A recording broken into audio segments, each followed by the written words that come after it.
Welcome. Settle in wherever you are. Let your shoulders soften just a little.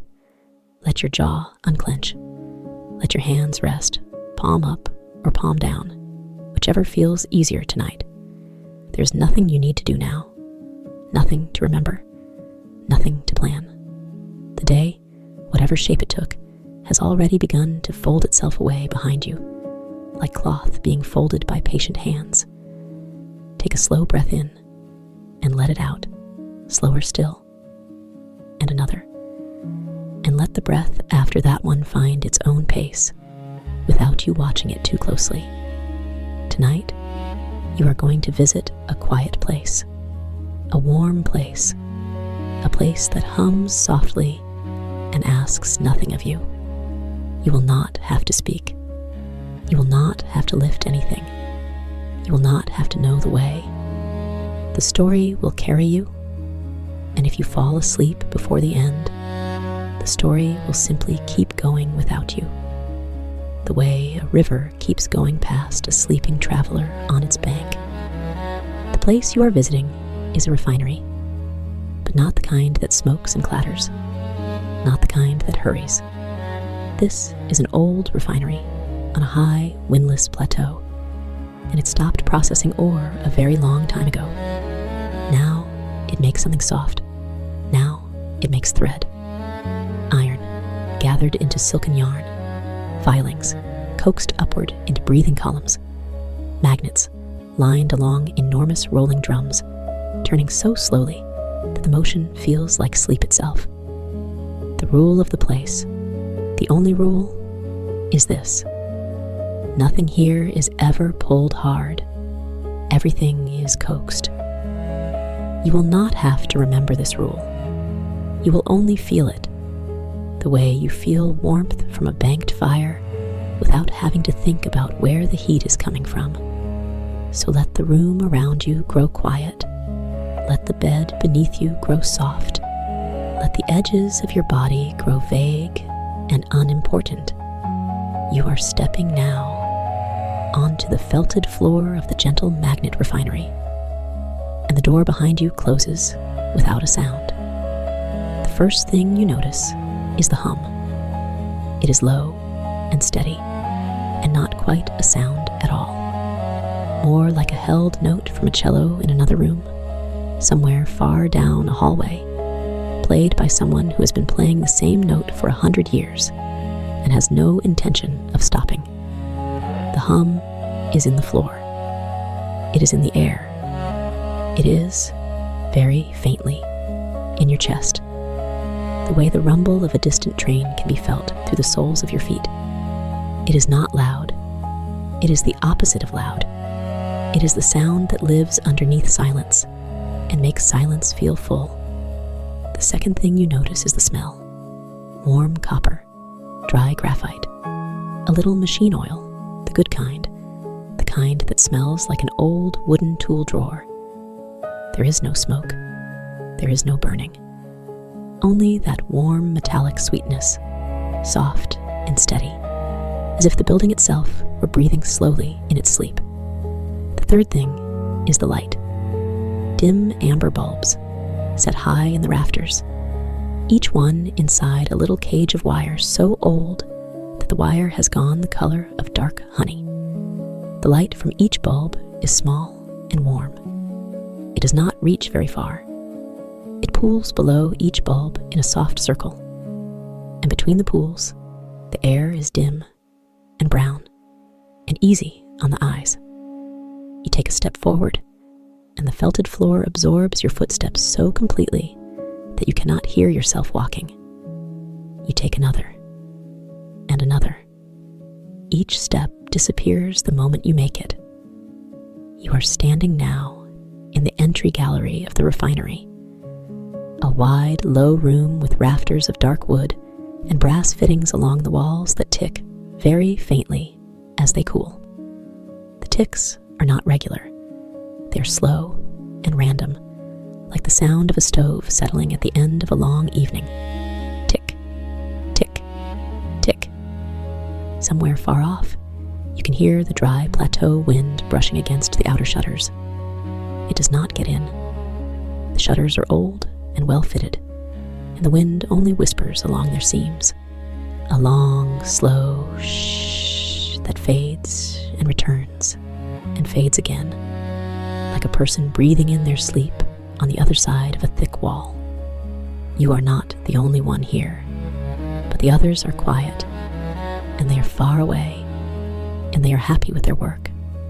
You will meet them slowly, the way you meet the rooms of a house when you wake early in someone else's home, one at a time, without any hurry. For now, you simply stand. You let the hum settle into your bones. You let the warm copper smell settle into your breath. You let the amber light settle on your shoulders, like a blanket, the temperature of skin. There is a name written above the entry gallery on a small wooden plaque, painted by hand a long time ago. The letters have faded to a soft gray, and you cannot quite read them, and it does not matter. Below the plaque, a single lantern hangs on a brass chain. The lantern is not lit, because it does not need to be. The amber bulbs are enough. To your left, a passageway leads deeper into the refinery, toward the eastern gallery, where the drift-spools wait. To your right, another passageway curves away toward the central drum, the great, slow heart of the place. Straight ahead, a narrow stair climbs up to the catwalks. You are not here to choose exactly. You are here to follow, and the one you will follow is a loomhand named Pell. Pell is already at work. You can hear, very faintly, the soft squeak of a felt-soled boot on a metal rung, somewhere above and ahead of you, in the warm, dim air. It is the small sound of someone going about a long and familiar shift, in a place they have worked for many, many years. Pell is not in a hurry. Pell is never in a hurry. That is one of the reasons Pell has been a loomhand here for so long. You move now, slowly, toward the narrow stair. The felted floor takes your steps. The hum carries you. The amber light shows the way. The stair is iron, but each tread has been lined with thick gray felt, and the felt has been worn smooth by decades of careful boots. You climb without a sound. Your hand rests on the wooden banister, which is warm, because everything in the refinery is warm. Not hot, just gently warm, the way a sleeping cat is warm. At the top of the stair, the catwalks open out before you. They run along the eastern wall of the great central hall, and from up here, you can see the whole shape of the refinery for the first time. It is bigger than you expected, and smaller too. Bigger because the ceiling is very high, lost in soft brown shadow far above, where the rafters cross and recross like the bones of an old whale. Smaller because the hall feels intimate, as if the dim amber bulbs draw it in around you, making each pool of light its own small room. Along the eastern wall, your wall, stand the drift-spools.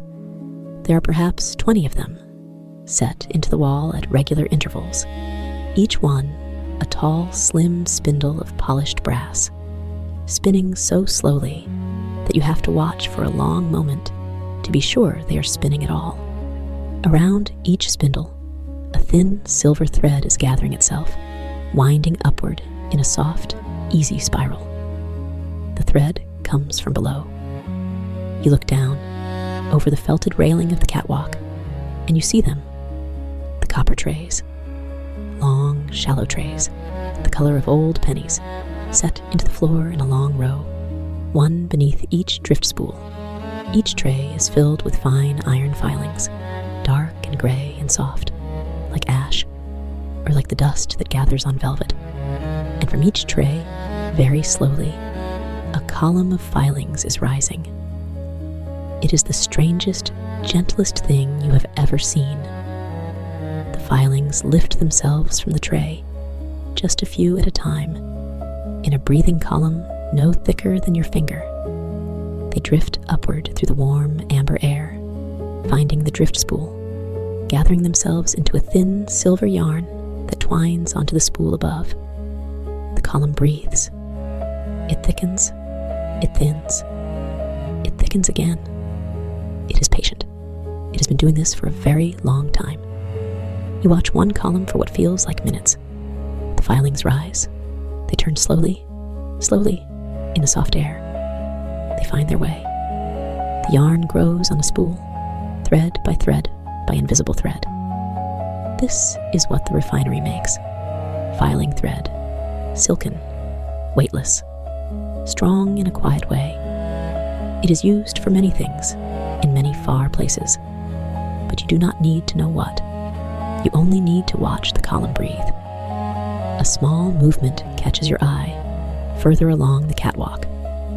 A figure is walking toward you, unhurried, carrying a fresh bobbin in one hand and a long horsehair wand in the other. This is Pell.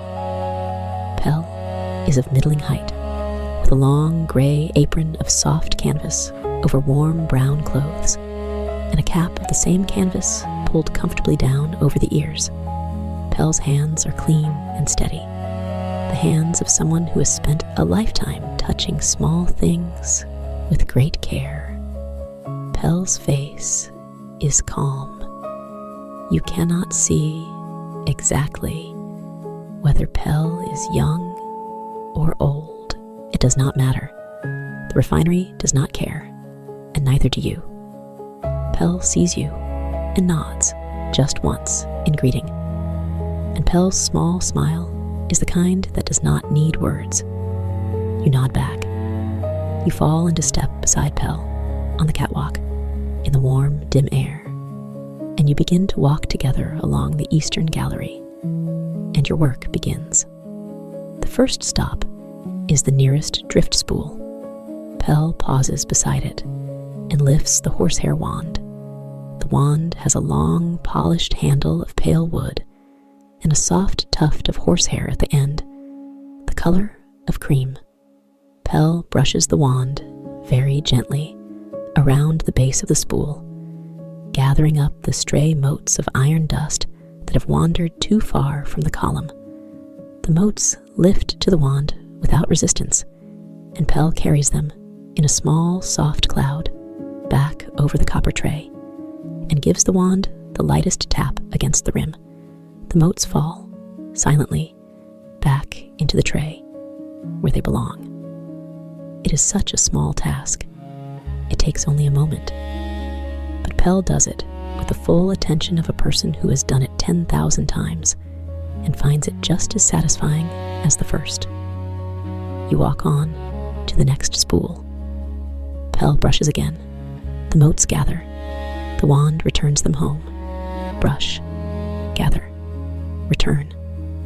The motion is like breathing. The motion is like the slow turning of the spools themselves. At the third spool, Pell pauses longer.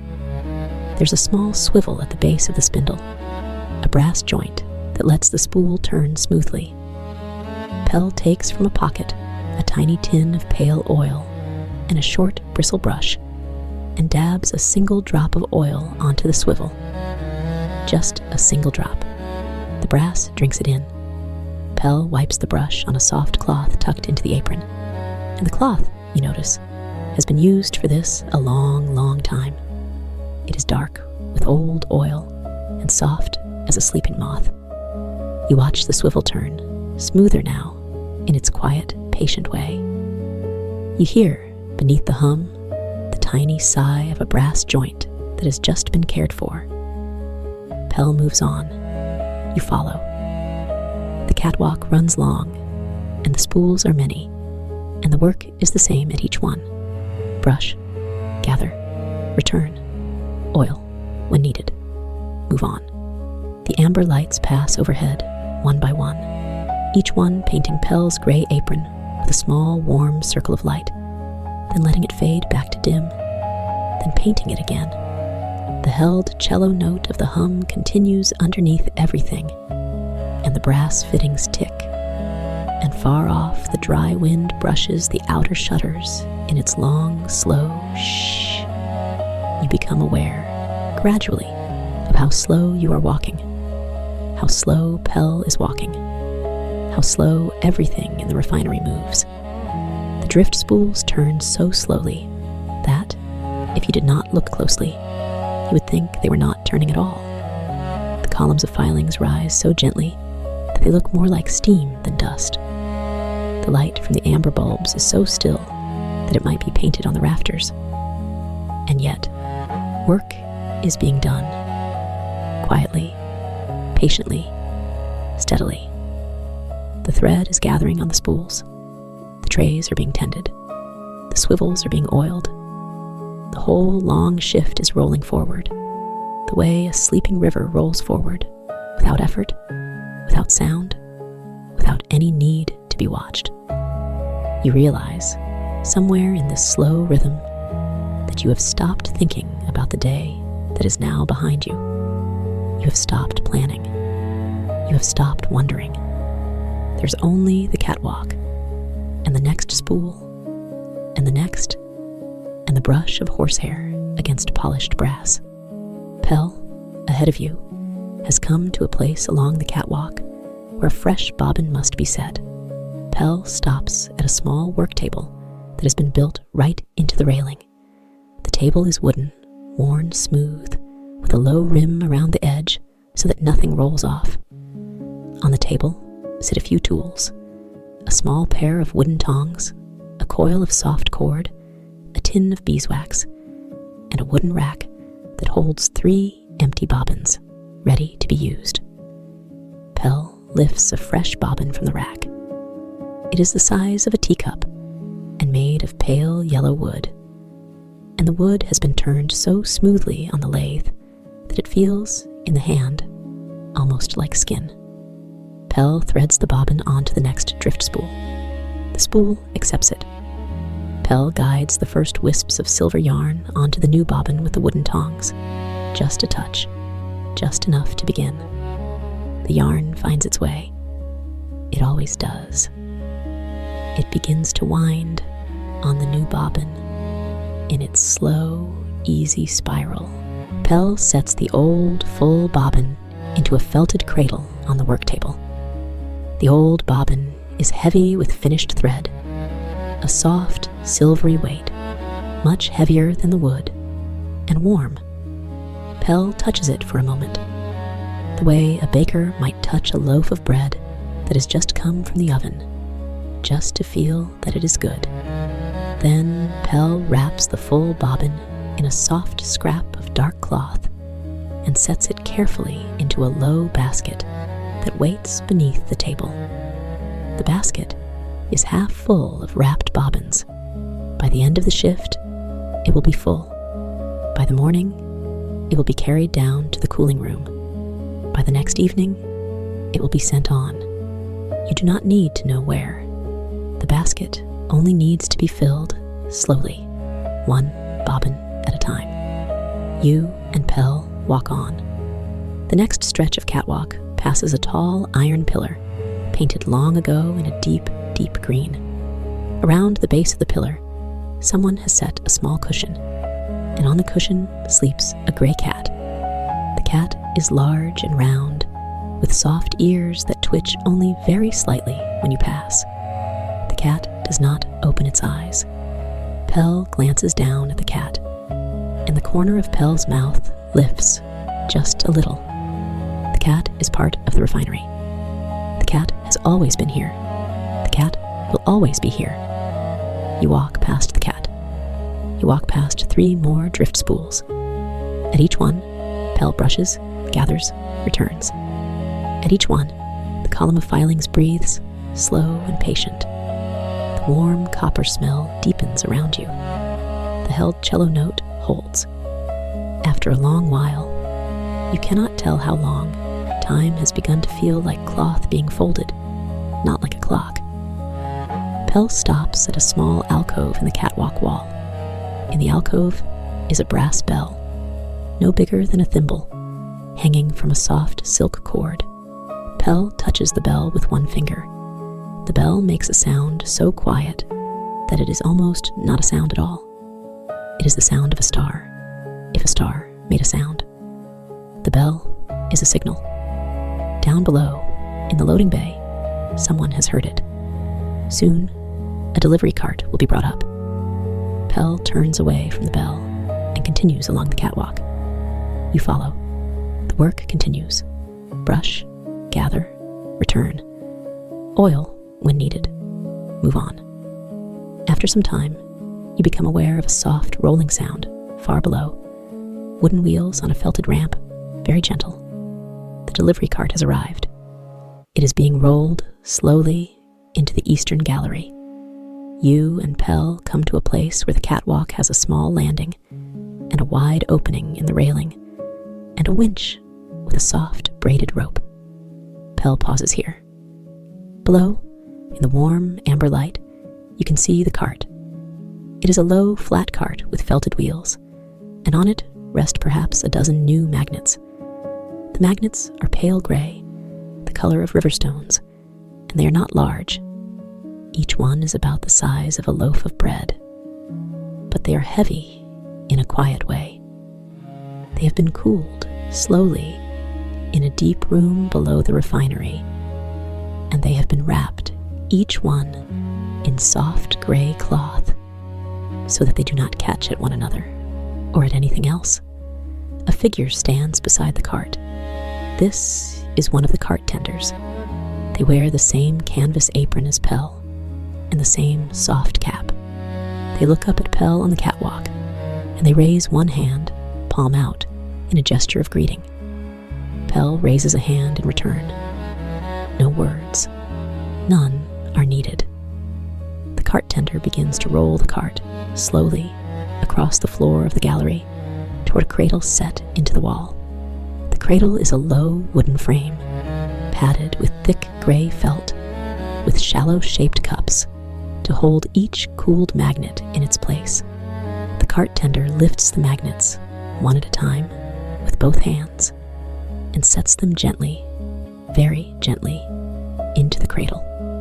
You can hear from up here the soft sound of each magnet being set down. It is not a clang. It is not even a thump. It is a faint, padded sigh, the sound of a heavy thing being received by something soft enough to hold it. One by one, the magnets find their cradle. The cart tender pauses between each one to breathe. There is no hurry. There has never been any hurry in this refinery since the day it was built. When the last magnet is in place, the cart tender rolls the empty cart away again, slowly, back the way it came. The wheels make their soft rolling sound on the felted ramp, fading. Then they are gone. The eastern gallery is quiet again, except for the hum and the tick of brass and the dry wind on the outer shutters. Pell takes a long, slow breath. You feel yourself taken one too. The fresh, cooled magnets in their cradle wait, patient, for the day when they will be needed. Everything in the refinery waits in this way, patient, cared for, in no hurry at all. You and Pell move on along the catwalk. The next stretch is longer, with fewer spools, and the amber bulbs hang a little further apart, so the pools of light are smaller, and the dim brown air between them is wider. You walk slowly. You can hear now your own breath, easy and even, and Pell's beside you. And they have fallen into the same slow rhythm without either of you noticing. At the far end of this stretch, the catwalk turns, and a small wooden door appears in the wall. A half door, no taller than your shoulder, painted the same deep green as the iron pillar. Pell ducks under the lintel and steps through. You follow.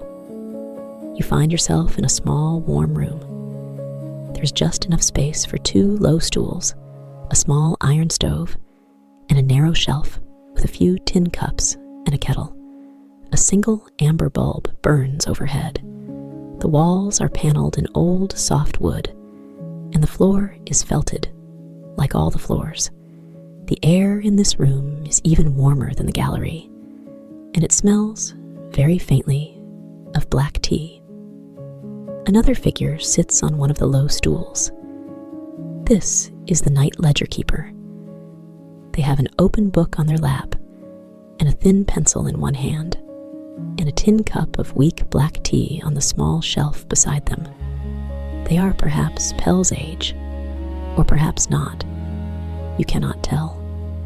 They look up as you and Pell come in, and they smile. And the smile is warm and tired and content. They set the pencil down in the crease of the book and close the book around it.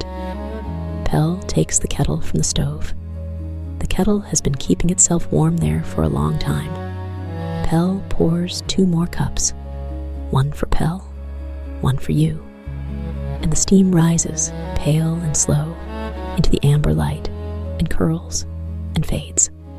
The tea is weak, the way tea is when it has been brewing gently for hours and has long since given up most of its strength. It tastes like warmth, mostly, like warmth, and a little like the memory of leaves.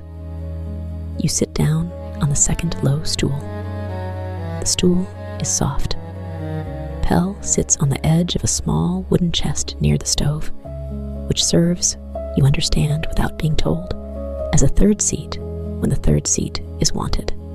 The 3 of you sit together in the small, warm room, and you drink your tea very slowly, and no one speaks. The ledger keeper has dark hair, threaded through with gray, tied back with a soft strip of cloth.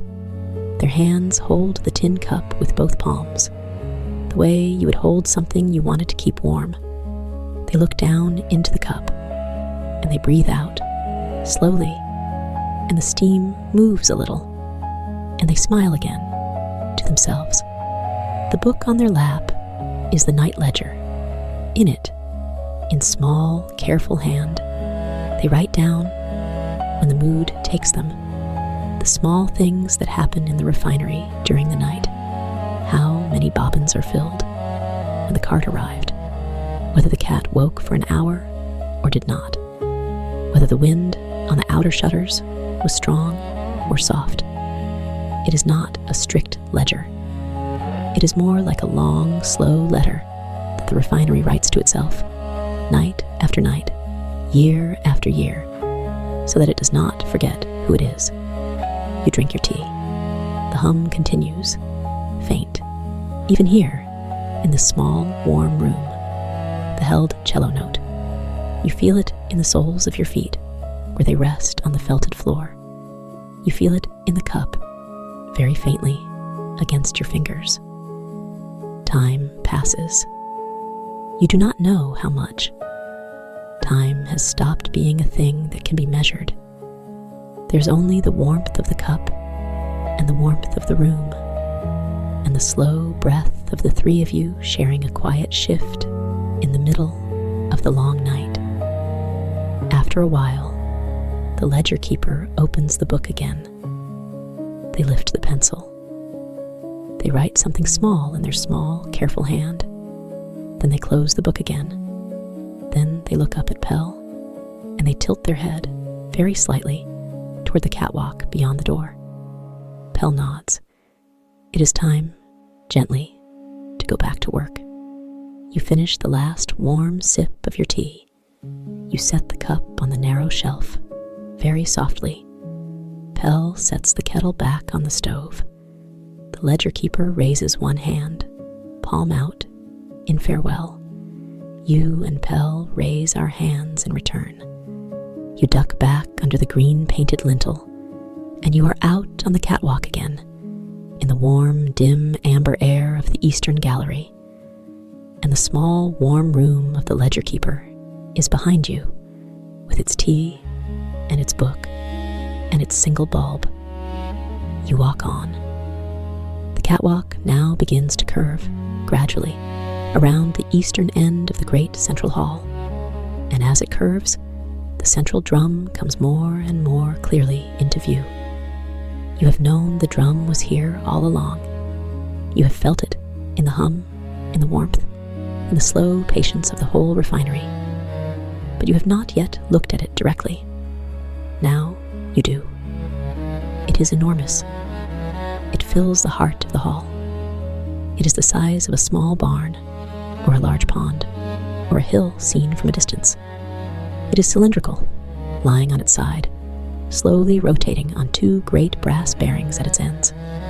Its surface is dark gray, almost black, and along that surface, in long, even rows, lie the gentle magnets, hundreds of them, perhaps thousands, set into the drum in their padded cradles, each one wrapped in soft gray cloth, like the ones you saw delivered earlier.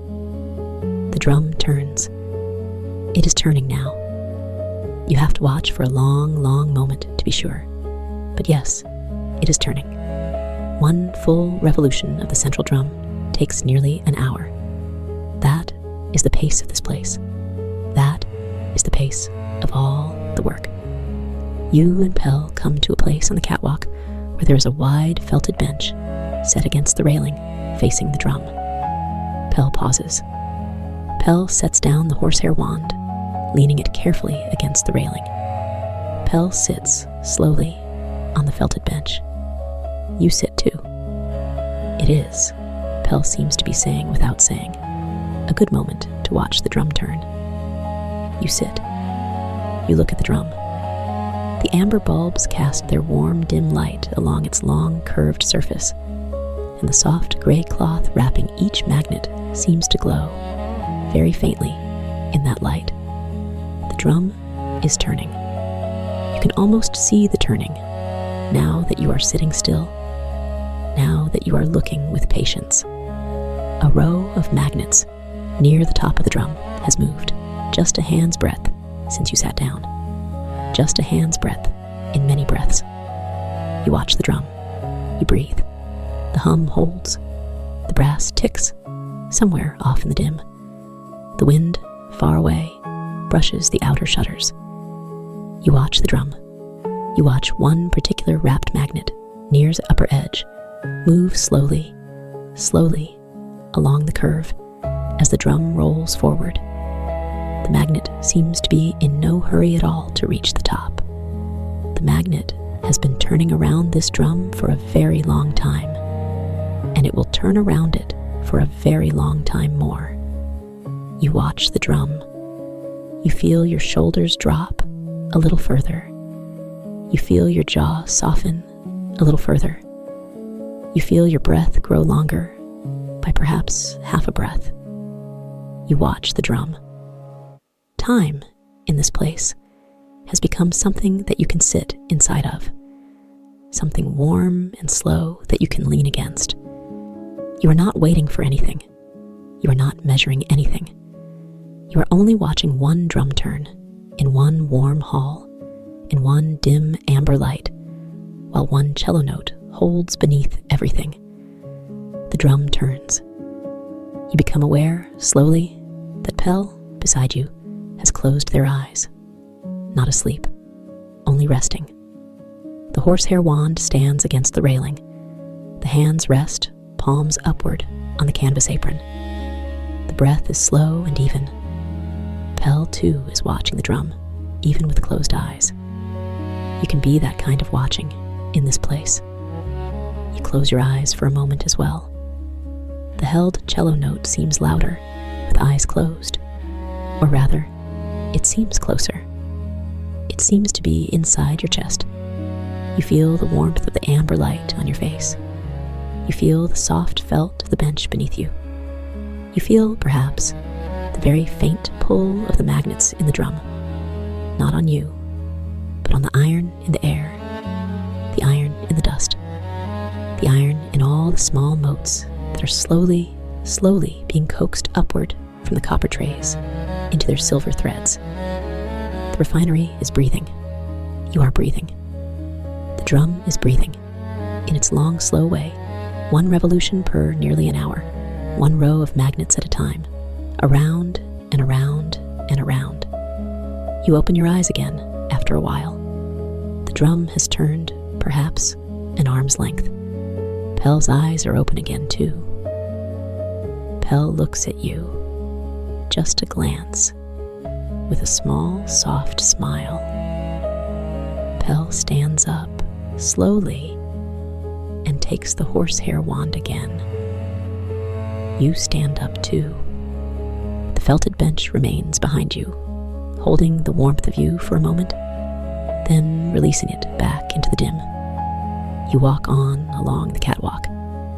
There are more drift-spools on this side. Brush. Gather. Return. The breathing columns rise from their copper trays, patient, untroubled. The thread gathers on the spools, finer than spider silk, heavier than it looks. Pell tends each one with the same care. You tend, in your own way, by walking beside, by witnessing, by breathing in time. After a long while of this, after the warm copper smell has become as familiar to you as the smell of your own pillow, after the held cello note has become as familiar as the sound of your own heartbeat, Pell pauses at a small wooden cabinet built into the catwalk wall. Pell opens the cabinet. Inside are rows of empty storage cones made of pale yellow wood, much taller than the bobbins on the spools. Each cone is the height of a forearm, narrow at the top, wider at the base, polished smooth.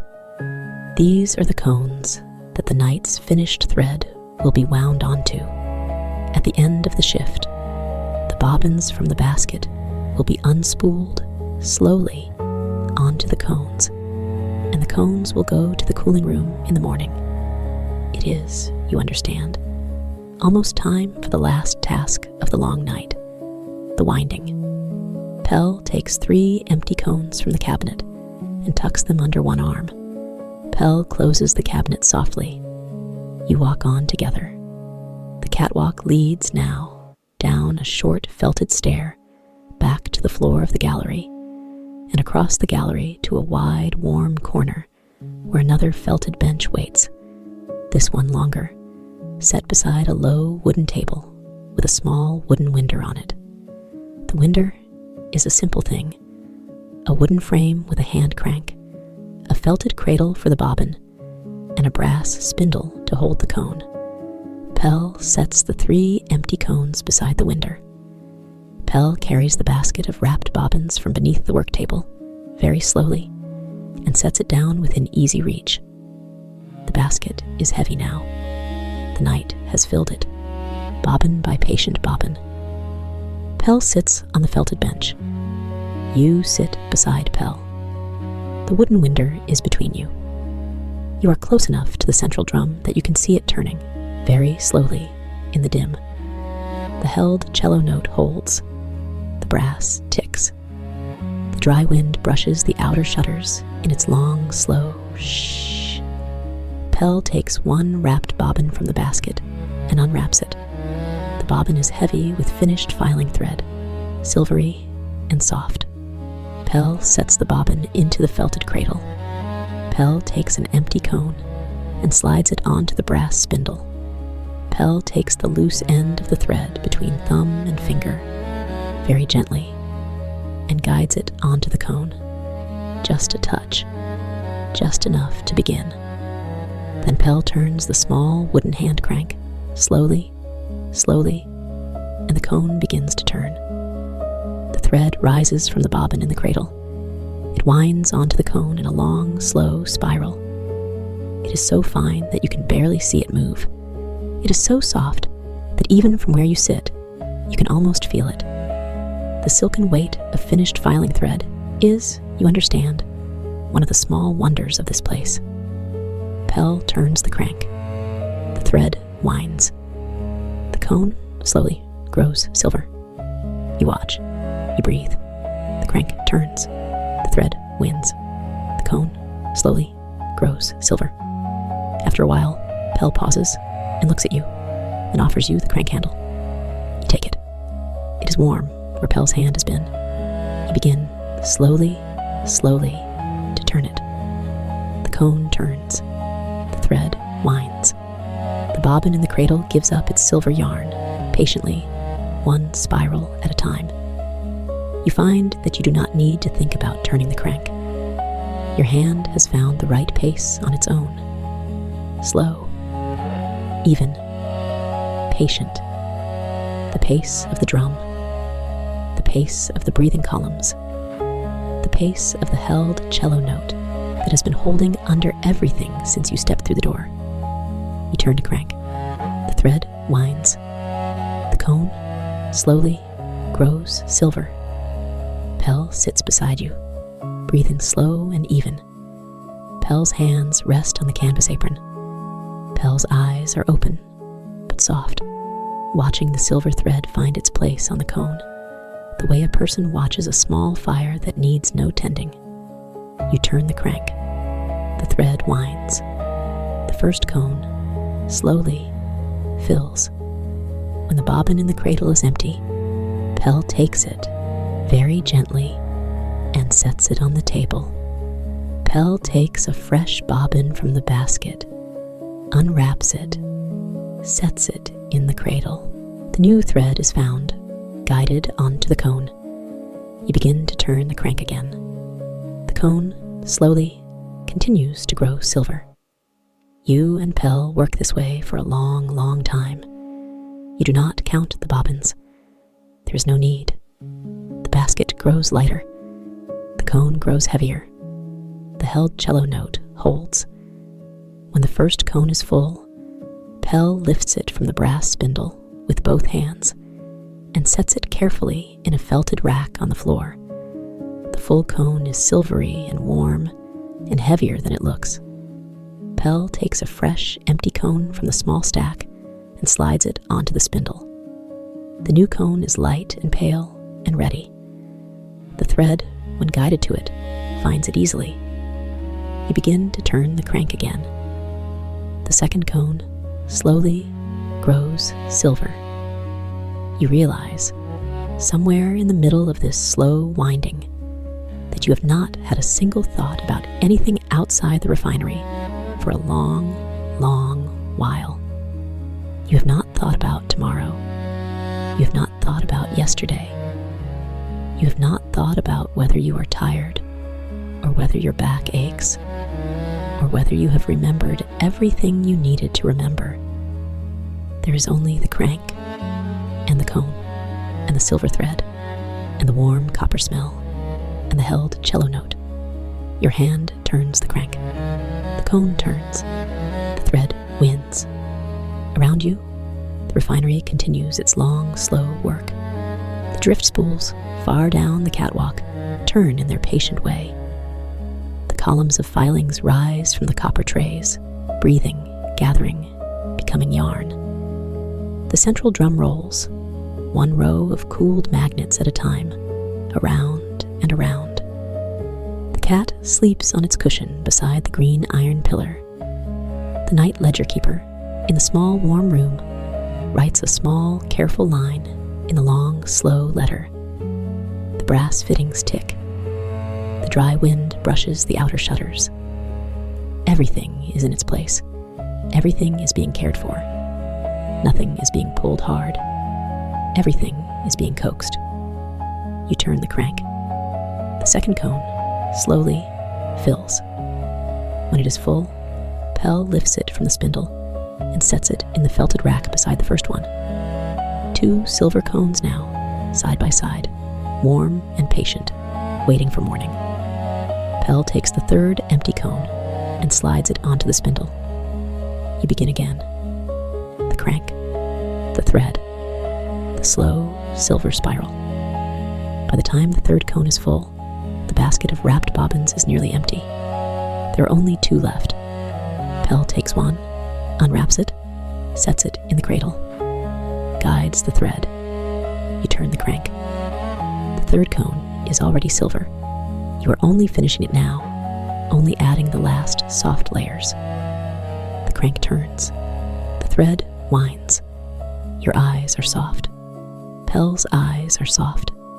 The held cello note holds. When the third cone is full, and the basket has only one wrapped bobbin remaining, Pell raises a hand, very gently. Enough.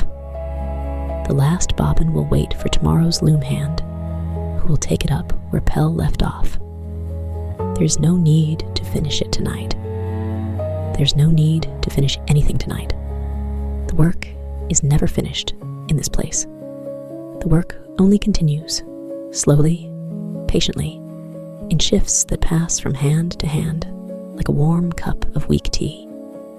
Pell lifts the third silver cone from the spindle and sets it in the felted rack beside the others.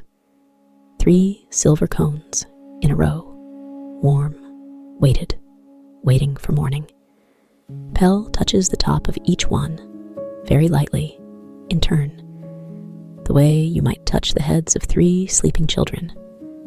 Then Pell rests both hands on the canvas apron and breathes out slowly and closes the eyes for a moment. The shift is, more or less, complete. You sit beside Pell on the felted bench. The wooden window rests between you. The basket, nearly empty, rests on the floor. The held cello note holds. The brass ticks. The wind brushes the outer shutters. You feel now how soft your shoulders are, how easy your breath, how heavy, in a good way, your hands. The hand that turned the crank is warm. Both your hands are warm. Your feet, in the felted floor, feel rooted and quiet.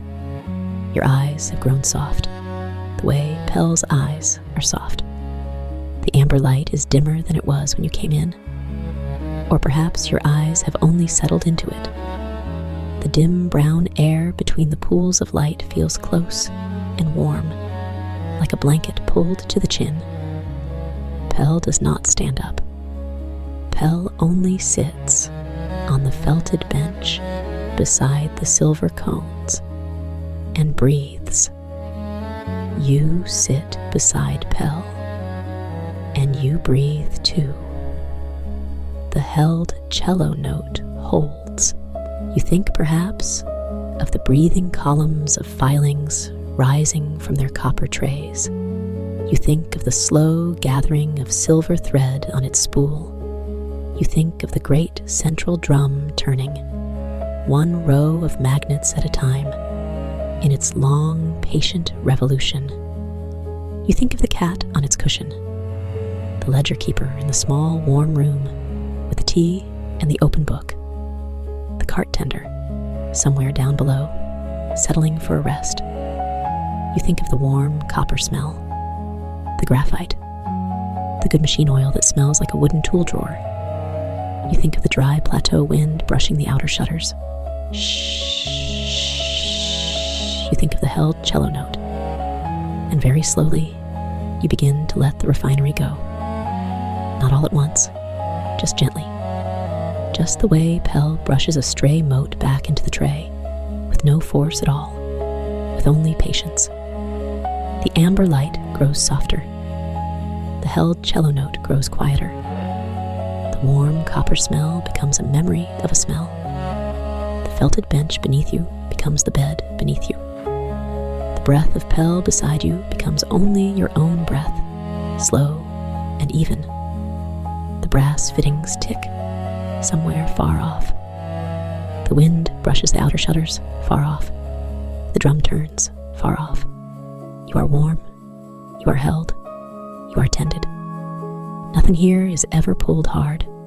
Everything is coaxed. You feel your body, soft and heavy, settling. You feel your breath, slow and even, settling. You feel your thoughts, drifting, like motes of iron dust, gathering themselves slowly upward into something silver and patient and far away. The cones rest in their felted rack. The basket rests on the floor. The bobbin waits, wrapped for tomorrow.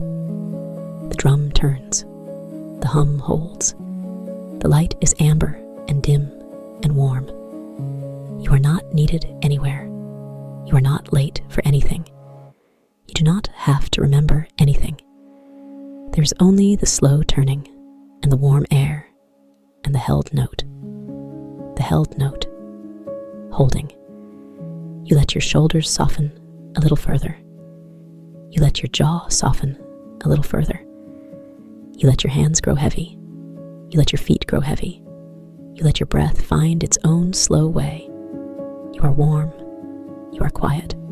You are held. The refinery breathes somewhere far off.